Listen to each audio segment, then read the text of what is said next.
పేర్నాని గారు ఇన్ని రోజులు ఏమైపోయారు? ఎక్కడ ఏమైపోవడం ఏంటమ్మా? మీ ఏమైపోయారు? ఎక్కడ ఏమైపోవడం ఏంటమ్మా? మీ ఇల్లు ఎక్కడో చేస్తే రోజు వచ్చి కనపడే అంటే చెప్పండి అంటే వంశీకి నీకు కాదమ్మా, రాధాకృష్ణకి నీకు బిఆర్ నాయుడు గారికి మీ పేర్లు యువత వచ్చి కనపడి వెళ్తారు రోజు.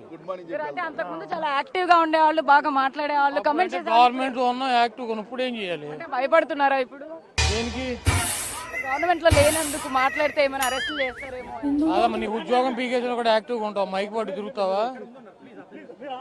ఇప్పుడు నీ ఉద్యోగం పీకేశారు అనుకో, మైక్ అటు తిరుగుతావా?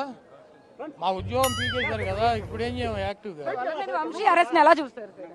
అరెస్ట్ లాగానే చూస్తున్నామ్మా. ఏముంది, ఇవన్నీ మామూలుగా చిన్న చిన్న విషయాలు. నెక్స్ట్ మిమ్మల్ని అరెస్ట్ చేయబోతున్నారు అని కూడా రెడ్ బుక్ లో నెక్స్ట్ మీ పేరే ఉందని కూడా వార్తలు వినిపిస్తాయి.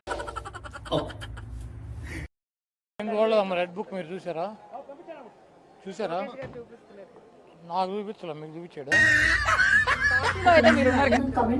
ఏ పార్టీలో? ఉన్నారు కదా, నువ్వే చెప్పావు. ఈ రెడ్ బుక్ బ్లూ బుక్లకి ఏం ఉపయోగం లేదు. 3 కేసులు మీ మీద ఫైల్ అయినాయని కూడా. 3 కాదు 30 చేసుకొని అమ్మాయి లాయర్లు ఎంతమంది ఉన్నారు?